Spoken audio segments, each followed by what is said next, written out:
Iyi mwumva ni radio Ijwi ry'Amerika. Radio Ijwi ry'Amerika ivugira i Washington DC mu Kirundi no mu Kinyarwanda.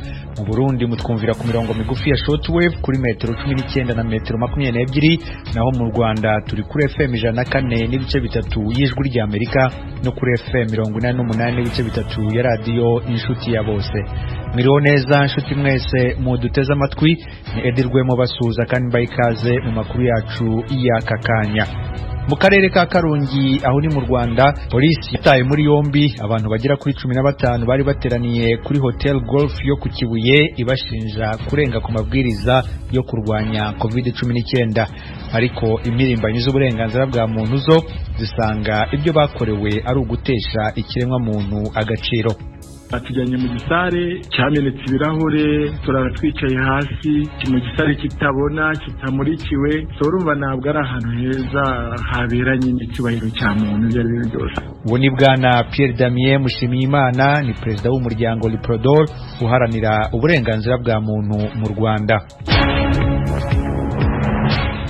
Ingabo za Kyrgyzstan n'iza Tajikistan muri Aziya yo hagati zarasanye ku mipaka ihuza ibihugu byombi. Imirambo y'abanyaburayi baheruka kwikirwa muri Burkina Faso yatahukanywe iwabo. Naho ishami rya ONU ryita ku biribwa ku isi PAM riratabariza abaturage ba Madagascar bugarijwe n'inzara. Izo nkuru n'izindi ni mukanya nimujye kure.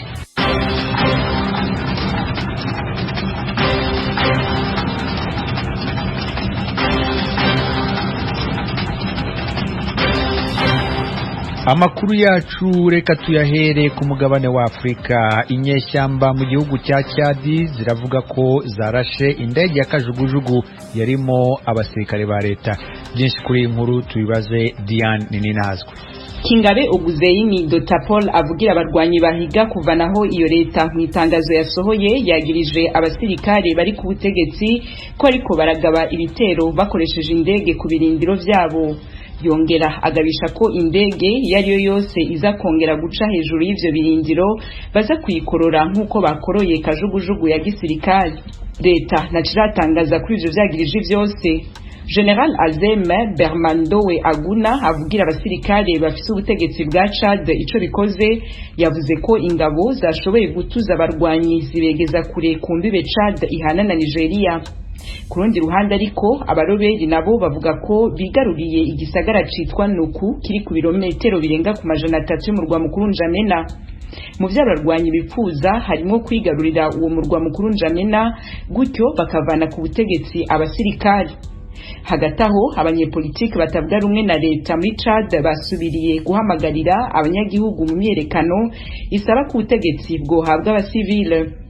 Mu gihe leta ihamagarira abanyagihugu kwihoza ko kamo, urunani Fonake rukomeye mu ruhurikiyemwo imigambwe itavuga rumwe na leta rwarahiye rurarengwa ko rudashobora guteshwa ngo rute. Ishami rya ONU ryita ku bana UNICEF riravuga ko abana 125 barokowe hafi y'inkombe y'inyanja ya Mediterane n'abayobozi ba Libya bajyanywe mu bigo bifungirwamo abimukira. Ni inkuru ya Eugenia Mukankusi. Abo bana barahunga intambara n'ubukene banyuze mu nzira y'amazi berekeza ku mugabane w'Uburayi, barimo 114 badafite abaherekeje nk'uko itangazo rya UNICEF ribivuga. UNICEF ikomeza ivuga ko abenshi muri abo batabawe boherejwe mu bigo bifungiyemo abantu bacucikiranye kandi ko babayeho mu buryo butoroshye. Nta mazi ahagije, hakengeraho n'ikibazo cya serivisi z'ubuzima nkeya. Iryo tangazo rivuga ko abana 1,100 bari muri ibyo bigo. UNICEF isaba abayobozi bari Libya kwihutira kurekura abana bose no kureka gufunga abimukira. Inavuga ko inyanja ya Mediterane imaze kugwamo abantu benshi kandi ko ariyo nzira igoye kubimukira ku isi. Yongeraho ko abimukira byibura 350 bapfuye, harimo abana n'abagore barohamye cyangwa se bakaburirwa irengero mu nyanja ya Mediterane kuva mu kwezi kwa mbere.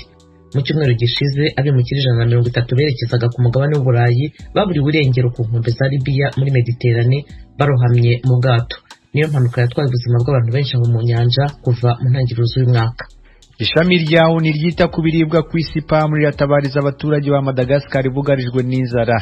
Ibindi tubibaze mugenzi wacu Diane Ninahazwe.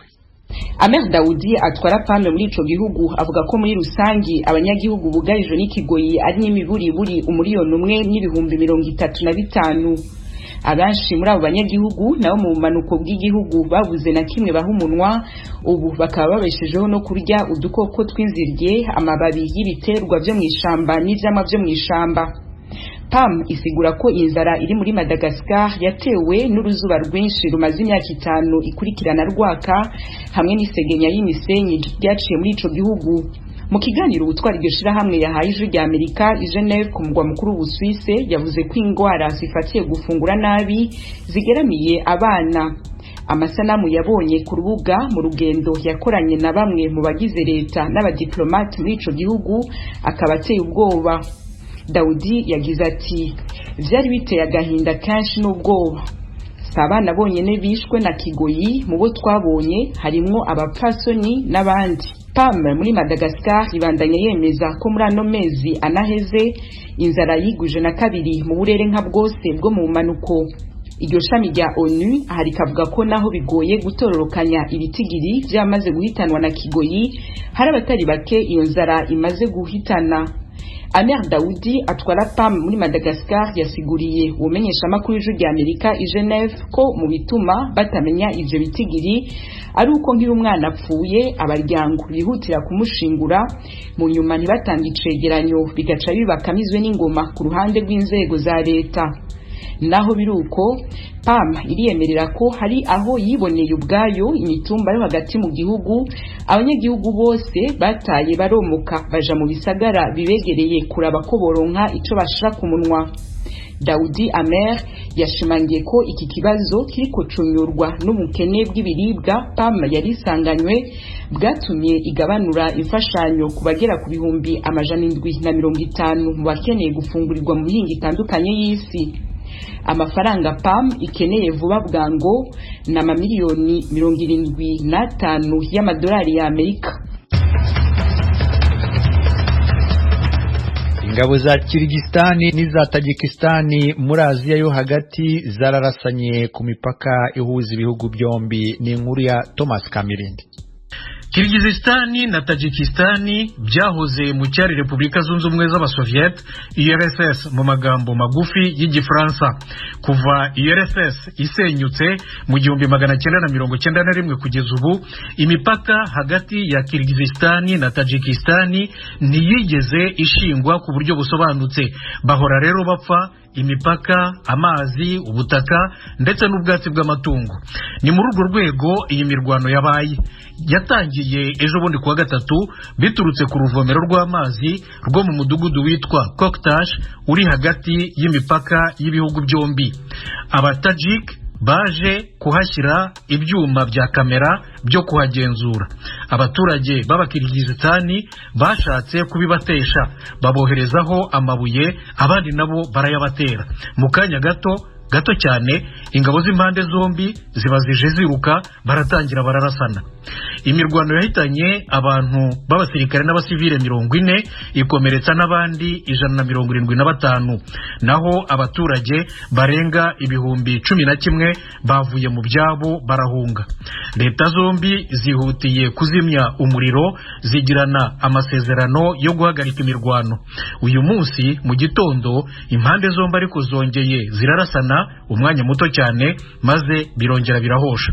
Abakuru b'ibihugu byombi nabo bagiranye ikiganiro kuri telefoni ku ngamba zo gukemura amakimbirane. Iyi niyo mirwano ya mbere na mbere ikomeye bikabije ishyamiranyije ibihugu byombi Kirgizistani na Tajikistani kuva bibonye ubwigenge mu 1991.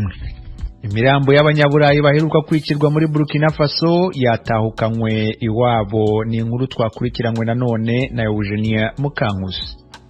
Abo n'abanyamakuru b'Abespanyoli babiri n'umunya Irlande warengeraga ubuzima bw'inyamaswa zo mu ishyamba bishwe n'abajihadiste muri Burkina Faso muri iki cyumweru ubwo barimo gufata video zo kugaragaza ubuzima bw'izo nyamaswa zari zibasiwe n'abazihiga.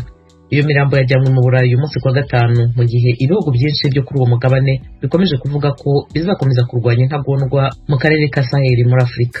David Berrien wari ufite imyaka 44 na Roberto Ferrer w'imyaka 47 bari abanyamakuru b'umwuga bari bamenyereye gukorera mu turere turi mu bushyamirane.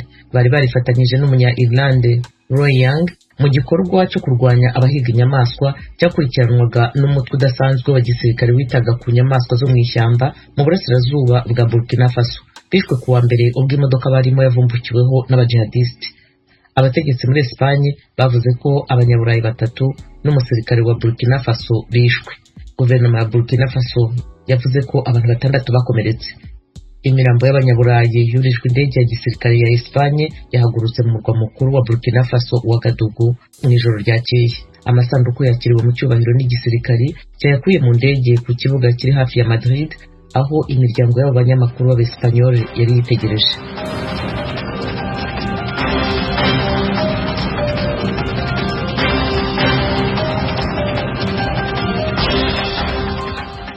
Barakoze bagenzi bacu batugejejeho amakuru avugwa hirya no hino ku isi. Tubibutse ko iyi mwumva ari radio Ijwi ry'Amerika ivugira i Washington DC mu Kirundi no mu Kinyarwanda. Mushobora kandi gukurikira ibiganiro byacu munyuze ku rubuga rwacu rwa internet kuri wa3.radio.voa.com. Mukanya na amakuru avugwa mu karere k'ibiyaga bigari.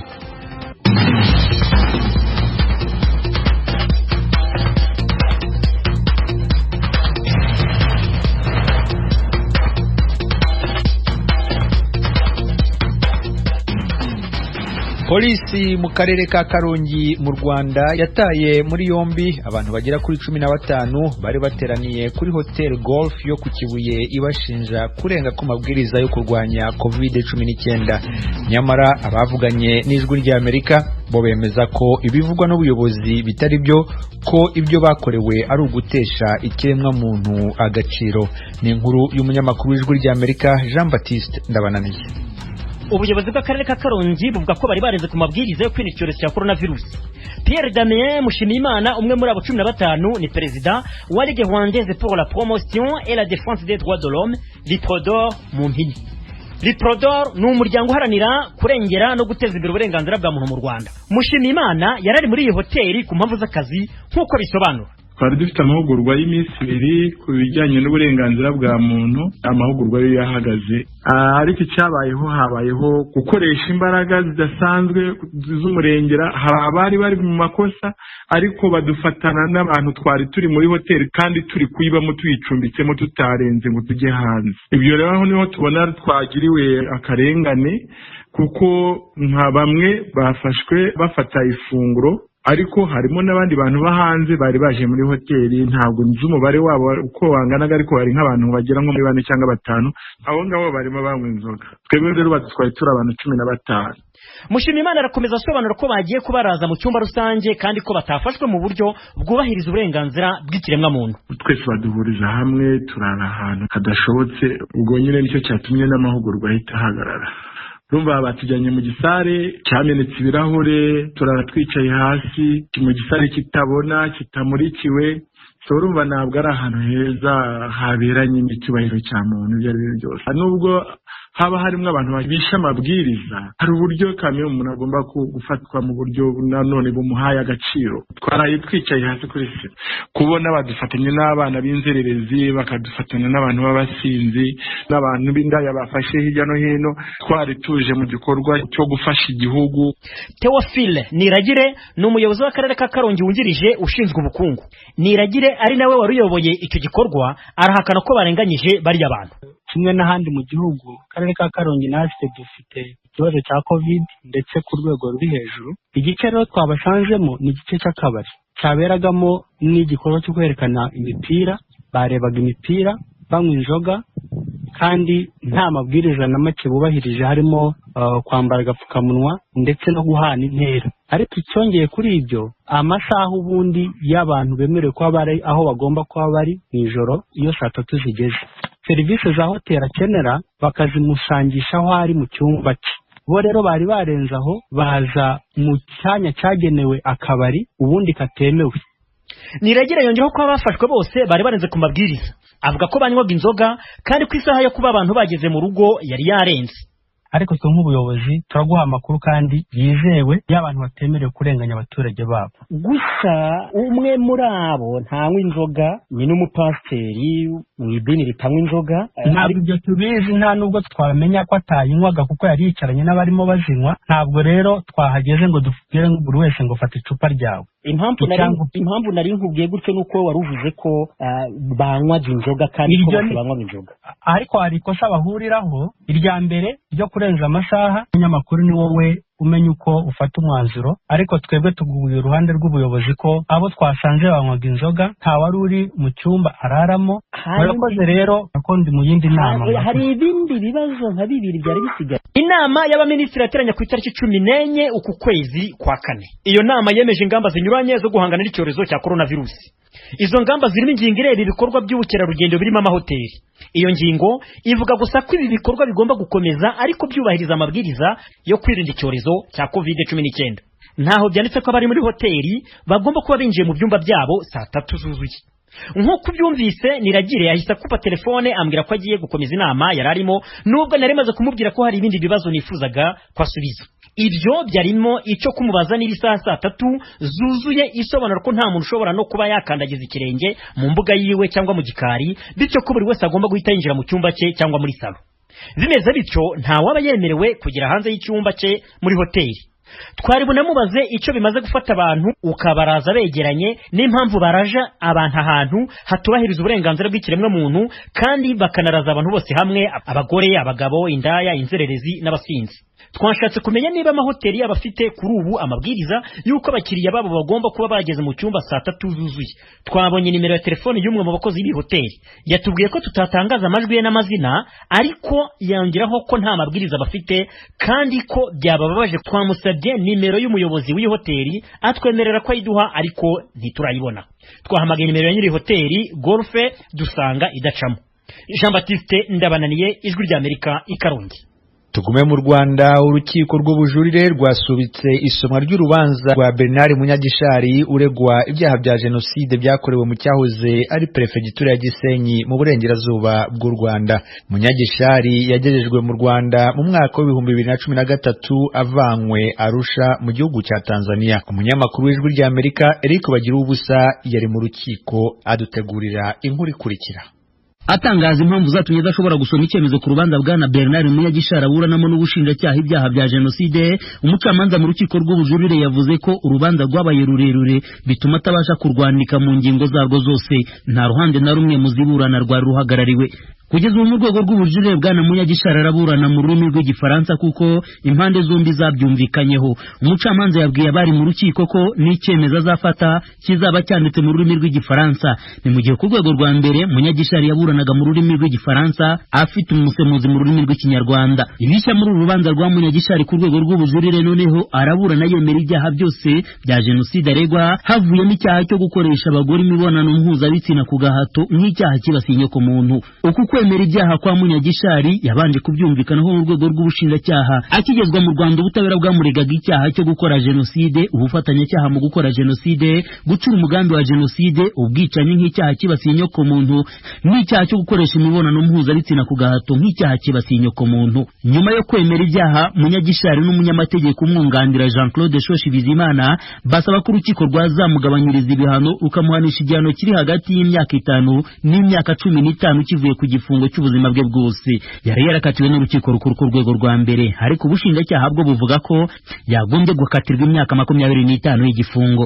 Ikindi kitari cyarumvikanyweho ku rwego rwa mbere bwari ubwenegihugu bwa Munyagishari, kuko we yavuga ko ari umunyekongo, ubushinjacyaha bukabifata nko gushaka kuyobya uburari. Ku rwego rw'ubujurire ubu impande zombi ziremeranya ko Munyagishari ari umunyekongo wari warashatse ibyangombwa byo mu Rwanda aba ku Gisenyi.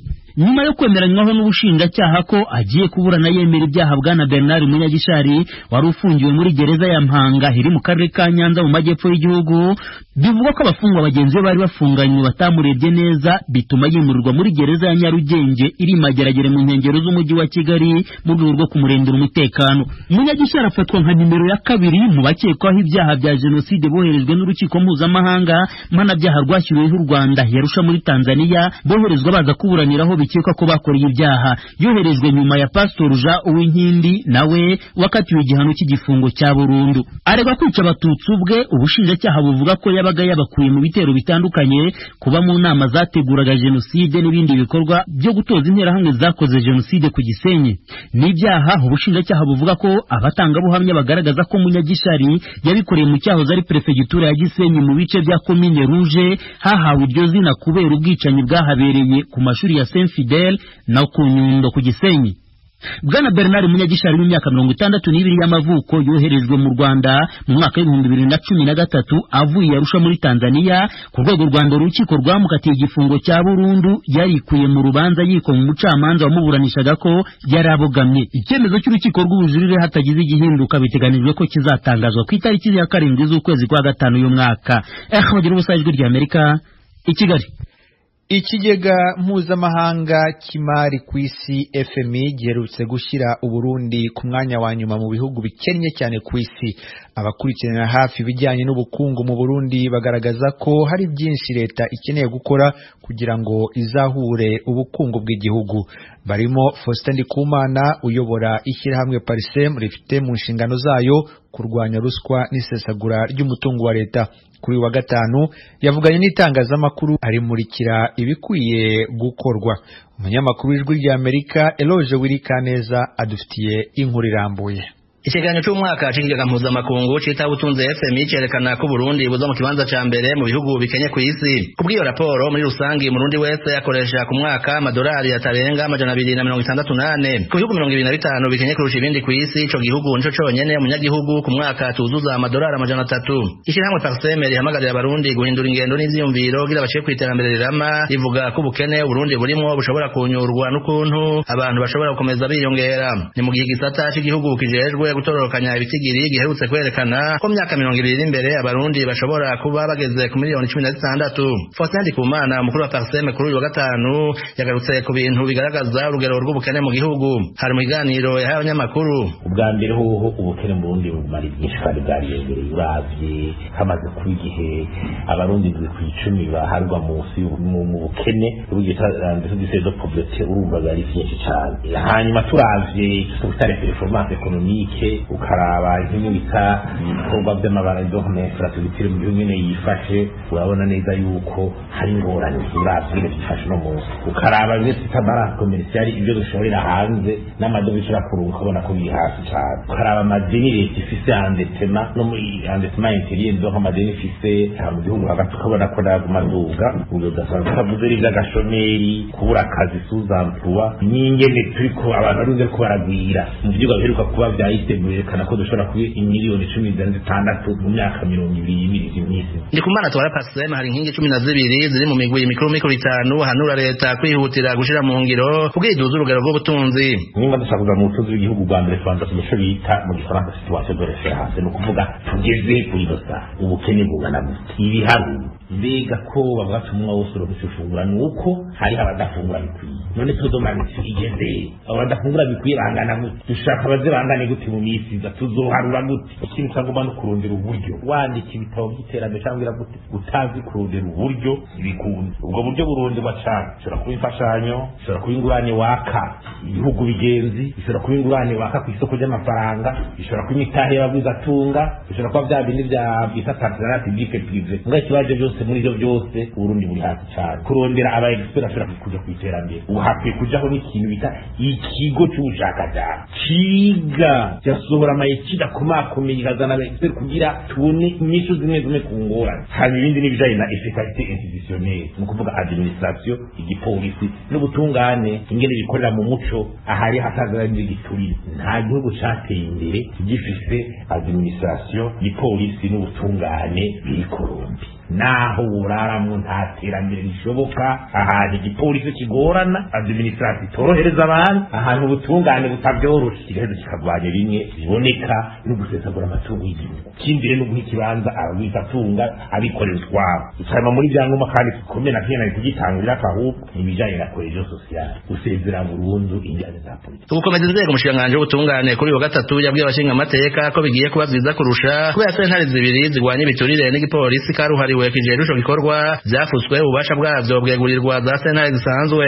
Janine Nibizi: sentare kandi zizoba zifise n'ubwo bubasha bw'uko hari igihe usanga bavuga ngo kugongwa amabanga ngo y'akazi, ugasanga mu mabanki atandukanye hariho ibyo base kwerekana bya muntu cyangwa ntitwitanga, ariko muri iri tegeko hariho ububasha bw'uko amasentare azoba afise rugari konte y'uwo muntu bazoba bariko barakurikirana bakaraba ese byagenze gute, byari bimeze gute, kuko n'amafaranga nayo nyene arashobora kugurishirizwa ku makonti y'abantu. Ibi bisata bizoba bifise kubasha kugira ngo bishobore gukurikirana neza abantu usanga bariko baragira ibiturire. Ibi Faustin Ndikumana asanga bikwiye kwitonderwa, agasigura ko igikorwa cyo kurwanya ibiturire gihabwa ahinga ku isi yose.